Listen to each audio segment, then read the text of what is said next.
perjuangan untuk memenuhi ujian akhir semester. Mata kuliah keilmuan.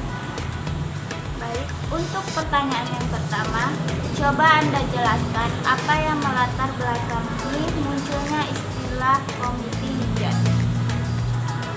Komite Hijaz merupakan cikal bakal kelahiran NU. Komite ini dibentuk oleh Kiai Haji Abdul Wahab Hasbullah atas restu Hadratus Syekh Kiai Haji Hashim Asy'ari. Dibentuknya Komite Hijaz yaitu untuk mengirimkan delegasi ulama Indonesia yang akan menghadap Raja Ibnu Su'ud tahun 1925. Semula utusan para ulama adalah Kiai Haji R. Asnawi Kudus, namun karena beliau ketinggalan kapal dan tidak jadi berangkat, keberangkatan itu disampaikan melalui telegram. Dikarenakan telegram belum mendapatkan jawaban juga, akhirnya berangkatlah Kiai Haji Abdul Wahab Hasbullah sebagai utusan. Secara resmi, utusan itu adalah yang pertama Kiai Haji Abdul Wahab Hasbullah dari Surabaya, yang kedua Syekh Ghonaim Al-Misri dari Mesir, yang ketiga Kiai Haji Dahlan Abdul Qahar, yaitu pelajar Indonesia yang ada di Mekah. Namun yang berangkat dari Indonesia hanya Kiai Haji Abdul Wahab Abdullah. Misi yang diemban komite ini adalah menemui Raja Saudi, yaitu Tanah Hijaz Ibnu Saud, untuk menyampaikan pesan ulama pesantren di Indonesia, yang meminta agar raja tetap memberikan kebebasan berlakunya hukum-hukum ibadah dalam mazhab 4 di tanah haram. Di antaranya munculnya Komite Hijaz adalah jatuhnya khalifah di Turki pasca Perang Dunia I, dan masuknya Ibnu Saud yang beraliran Wahabi dengan menguasai Mekah yang menjadi sentral ibadah umat Islam. Utusan para ulama pesantren dengan nama Komite Hijaz itu menunai hasil gemilang. Raja menjamin kebebasan beramaliyah dalam mazhab 4 di tanah haram, dan tidak ada penggusuran makam Nabi Muhammad SAW dan para sahabatnya.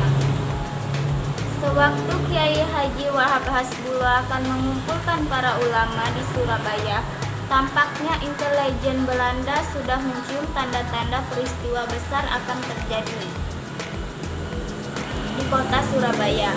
Karena mereka tidak memberikan izin pertemuan, tetapi para ulama tidak kehabisan cara untuk bisa mengadakan pertemuan tersebut.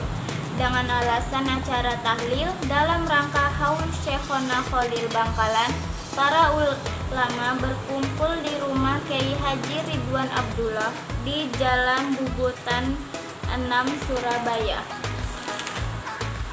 Di luar rumah, para undangan membaca tahlil, sedangkan di dalam rumah, para kiai menggelar pertemuan untuk mendirikan Jami'iyah NU. Selesai tahlil itulah, tepatnya pada tanggal 16 Rajab 1344 Hijriah atau 31 Januari 1926, lahirlah Jami'iyah Nahdlatul Ulama. Untuk pertanyaan yang kedua, jelaskan secara singkat sejarah berdirinya Nahdlatul Ulama. NU merupakan salah satu organisasi Islam terbesar di Indonesia. NU artinya kebangkitan ulama. Dilansir dari buku Antologi NU Sejarah, istilah amalia uswah berdirinya NU terkait dengan perkembangan pemikiran keagamaan dan politik dunia Islam kala itu.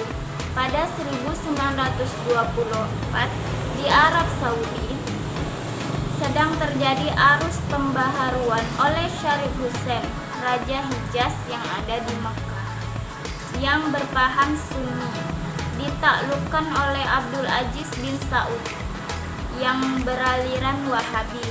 Pada 1924 juga di Indonesia, Kiai Haji Wahab Hasbullah mulai memberikan gagasannya pada Kiai Haji Hasyim Asy'ari untuk perlunya mendirikan NU.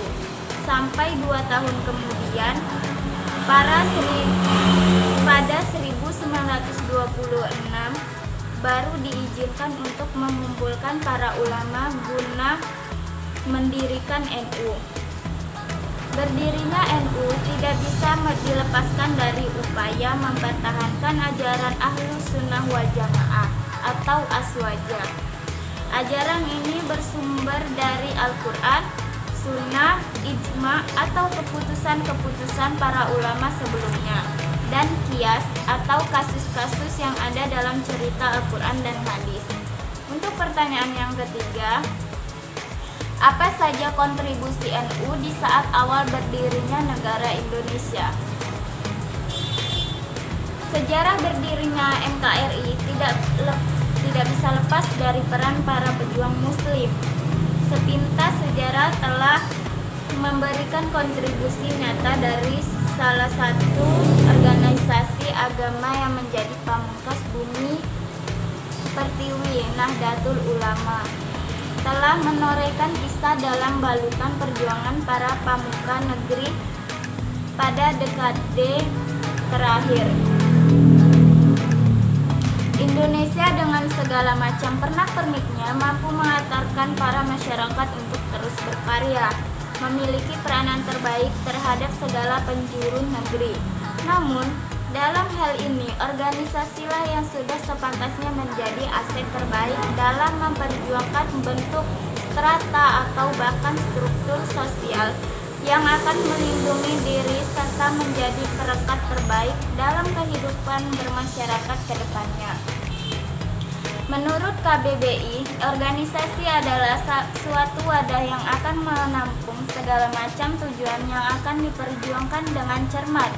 Dalam artian jelasnya, NU hadir demi langsungan dan kebaikan negeri itu sendiri, yaitu penggerak nasional. Pada zaman penjajahan Jepang, ada tokoh penting NU yang berperan di dalamnya, yaitu Kiai Haji Zainal Mustafa.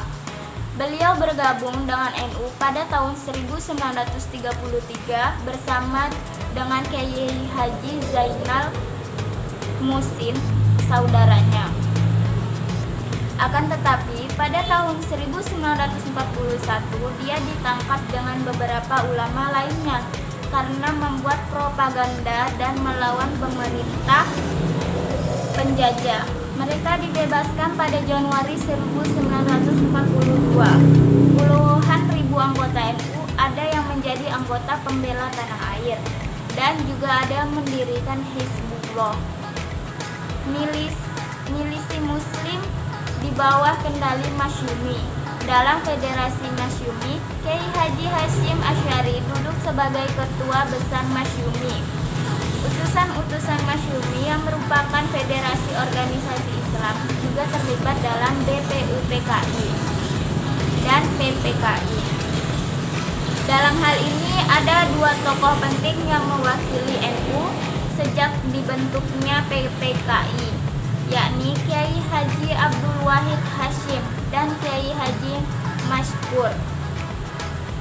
Pada saat pembacaan proklamasi dibacakan di Jakarta. Hingga saat ini NU masih sangat berperan terhadap keutuhan NKRI dan permasalahan yang sedang terjadi di Indonesia. Dan sampai saat ini NU semakin tahun semakin meningkat popularitas keanggotaannya. Untuk pertanyaan yang keempat, dalam sejarahnya NU pernah masuk dunia politik lalu keluar, kemudian mendirikan partai politik PKB. Bagaimana pandangan Anda apabila NU berpolitik atau tidak berpolitik? Menurut saya, NU juga berpolitik karena memiliki partai PKB. NU sempat masuk ke dalam PBB dengan 56 anggota. NU dari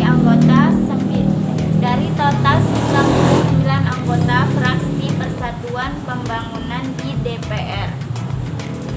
dan sudah muncul keinginan untuk keluar dari partai berlambang Khobah tersebut. Dalam Muktamar NU ke-27 di Situbondo tahun 1984, akhirnya diputuskan untuk kembali ke Kitab 1926 dan keluar dari area politik praktis sejarah dengan reformasi politik pasca jatuhnya Presiden Soeharto. Muncul Partai Kebangkitan Bangsa atau PKB yang merupakan saluran politik dari orang-orang dengan latar belakang NU. Tahun 1984, NU memilih Kiai Haji Abdurrahman Wahid atau Gus Dur sebagai Ketua Umum Pengurus Besar NU. Untuk pertanyaan yang kelima, apabila Anda masuk dalam pengurus NU, bila berhadapan dengan organisasi Islam yang radikal, apa yang mesti Anda lakukan? Yaitu harus meningkatkan keyakinan, semangat kebangsaan dan toleransi, serta pahami nilai-nilai beragama yang moderat dan damai. Mengenali individu dan kelompok yang mengajarkan serta mengajak kekerasan, kebencian, dan intoleransi. Selanjutnya, sampaikan kepada pihak berwajib jika ada indikasi gerakan, aksi, dan aktivitas yang mengarah kepada radikal terorisme. Kemudian membentengi keluarga dan lingkungan dengan pemahaman agama yang baik dan benar. Cukup sekian dari jawaban saya. Kurang lebihnya saya mohon maaf. Wabillahi taufiq walhidayah. Wassalamualaikum warahmatullahi wabarakatuh.